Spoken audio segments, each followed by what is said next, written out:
आणि याच्यात पाठीमागच्या वर्षी किती निघाला म्हटलं तुम्ही? पहिल्या वर्षी निघाला 53 आणि गेल्या वर्षी आता जो गेला 53 153 किलो. 153 गेला. हा. दुसरं म्हणजे याच्यावर दुसरं खोडवा गेला म्हणतात. आणि हे आता तिरी ठेवली. बघूया आता ही एवढा कमी झाला ना नाही. हा हा. आता किती गुंठे आहे हा प्लॉट पूर्ण? हा 30 गुंठ्याचा. 30 गुंठ्यामध्ये तुम्ही 54 काढला. हो. मग पहिल्या वर्षी 54 होता. हो. दुसऱ्या वर्षी 54 130 निघाला तुमचा. 33 निघाला. हो.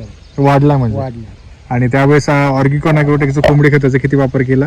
त्यावेळेला मी 25 पोती घेतली तुमच्याकडे. 25 पोती. हो टोटल. आणि 30 गुंठ्याला तुम्ही किती टाकले मग टोटल? 30 गुंठ्याला 22 सऱ्या आहेत. प्रत्येकाला एक टाकलं होतं. ओके. 2-3 राहिली ती वर टाकली होती मी 3 तिकडल्या साईडला. ओके. एका सरीला एक पोतं टाकलं होतं. एका साईडला एक पोतं टाकलं एक होतं. पोतं. बाकी काय नाही. मी ऑर्गॅनिक शेतीच करायची. हा. सेंद्रिय शेतीवरच भर द्यायचा. ती शरीराला अपायकारक नाही, कोणालाही त्रास होऊ नये. ऊस असला, साखर असली, त्याच्यापासून निर्माण प्रॉडक्ट हे चांगलंच असणार. केमिकल शरीराला साखर आम्ही आता बघतो किती गंधक वापरतात, त्याचं प्रमाणच नाही. ते वेगळं सगळं. म्हणून आपण सेंद्रिय शेतीवर भर देतो. खूपच छान. आणि आता एवढे फुटवे जो आपण म्हणतो शेतीचा आवश्यक, तो अगदी छान मेंटेन झाला तुमच्या याच्यामध्ये. याची काळोखी वगैरे पूर्णतः डेव्हलपमेंट चांगल्या पद्धतीमध्ये. आता अजून किती काळोखी असली पाहिजे पूर्ण आता. आणि याच्या आता तुटून किती दिवस झाले त्याला? हा 10 मार्चला क्लिअर तुटून निघाला. जी माझी मेहनत आहे. 1 मार्चला तोडायला आले, 5-6 मार्च पर्यंत तुटला तो. 5 बैलगाडी असते आमच्याकडे. ओके. आणि नंतर 4 दिवस सगळी पाचट पुट्टी करणे, नंतर मळीचं खत टाकणे, अशा पद्धतीने तुम्ही करताय पूर्ण पद्धतीमध्ये. आपण इकडे पण हा पण तोच प्लॉट आहे टोटली. आज जाऊन त्या सरीतून बघूया. फुटवे पण एक नंबर आहेत. छान फुटवे निघालेले आहेत.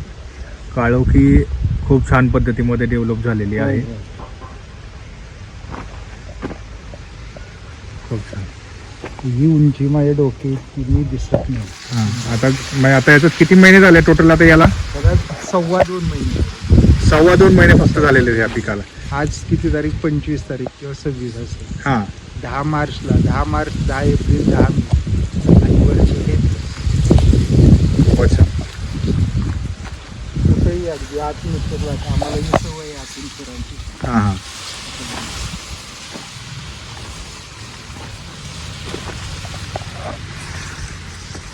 पूर्ण म्हणजे डोक्याच्या वरती गेलाय. खूप छान आहे. या सर या बाहेर या. हा प्लॉट पाहण्यासाठी तुम्ही यावी अशी इच्छा होती आणि योग जुळून आला. कारण की पाठीमागच्या वर्षापासून आपलं चाललं होतं भेटायचं.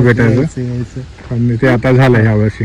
हा अजून चांगला होता. आता तो तुटल्यामुळे ही लेवल होती. पाणी तर जाम साठायचं म्हणजे येणार आणि खत निचरा शेवटी येतोय तो, त्यामुळे एंडला छान होत होतं. तुमचं नाव आणि गाव सांगा ना पहिले. माझं नाव मोहन संपतराव कदम. मी शिक्षक म्हणून सेवानिवृत्त झालो. माझं गाव वळसे, तालुका जिल्हा सातारा. माझा मोबाईल नंबर 94 23 37 21 91. तर शेतकरी मित्रांना सांगण्यासारखं आहे की सर पूर्ण सेंद्रिय पद्धतीमध्ये शेती करतात. ऊस पीक हे त्यांचं प्राधान्य आहे. आणि ते खूप चांगल्या पद्धतीमध्ये जवळजवळ 3 वर्षापासून हे पीक घेतात आहे. आणि चांगल्या पद्धतीमध्ये ते डेव्हलपमेंट आहे. महत्त्वाचं म्हणजे ते पाचटही काढतात. फक्त ऊस नाही तर ऊसाला ते आपल्या घरच्या पद्धतीमध्ये, जसं आपण घराला एखाद्या बाळाला जसं सांभाळतो तसे सर ऊसाच्या पिकाला. तुम्ही आता बघू शकता की कुठलंही तण याच्यामध्ये आहे का? अजिबात वापरत नाही. तणनाशक वापरत नाहीये. आणि तुम्ही बघू शकता की रानही कशा पद्धतीमध्ये ठेवलेलं आहे. एकदम स्वच्छ निर्मळ रान आहे. आणि बघू शकता मित्रांनो की अशा पद्धतीमध्ये तुम्ही वापर करू शकता. अशा पद्धतीमध्ये तुम्ही ऊसाला जर आपल्या मुलाप्रमाणे जर ठेवलं तर तुम्ही बघू शकता की उत्पादनातही कमतरता भासणार नाही. आणि चांगल्या पद्धतीमध्ये रानही चांगलं राहते आणि पीकही चांगल्या पद्धतीने. धन्यवाद सर. शेतकरी मित्रांना तुम्ही कसं सांगताल, काय सांगू शकता? की सेंद्रिय शेतीचा वापर प्राधान्याने करा.